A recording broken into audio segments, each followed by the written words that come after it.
Today I will be demonstrating some of the items that I mentioned in the paper. First, this circuit board here is 1 byte of memory.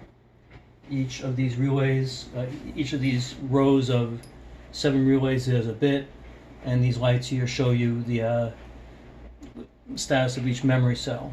So what I'm going to show first is that I have it arranged in a binary counter.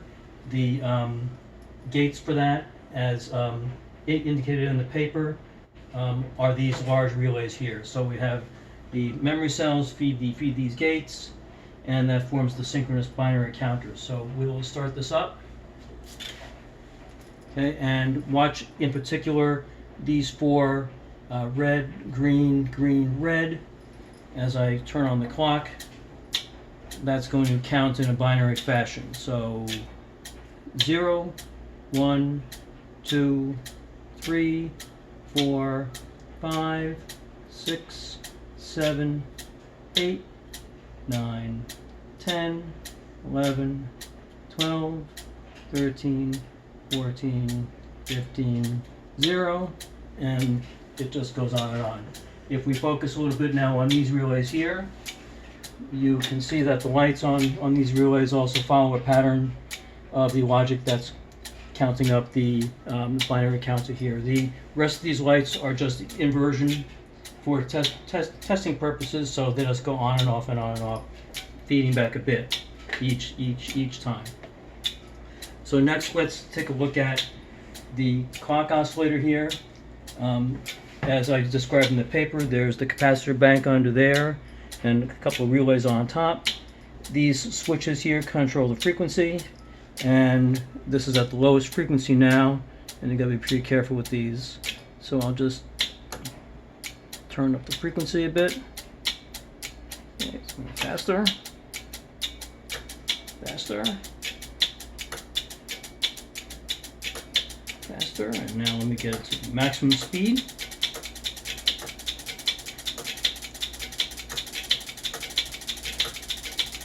So now we're counting at the highest speed that I can make it go at this point. This is about a 7 hertz clock.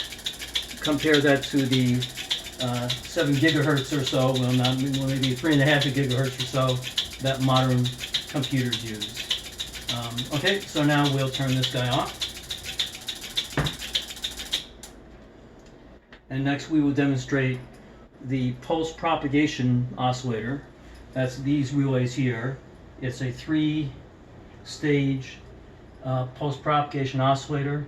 This is one of the AND gates, and this is a pair of the flip-flop relays. So there's 3 of these, and because of the instability, it'll run for I don't know how long, and then it should stop at octal 555, which is the reset state at some random time. Whoop, and that's pre-random. So let's try that again.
I'm going to let it go because I haven't seen it run this long before, so let's see how it does.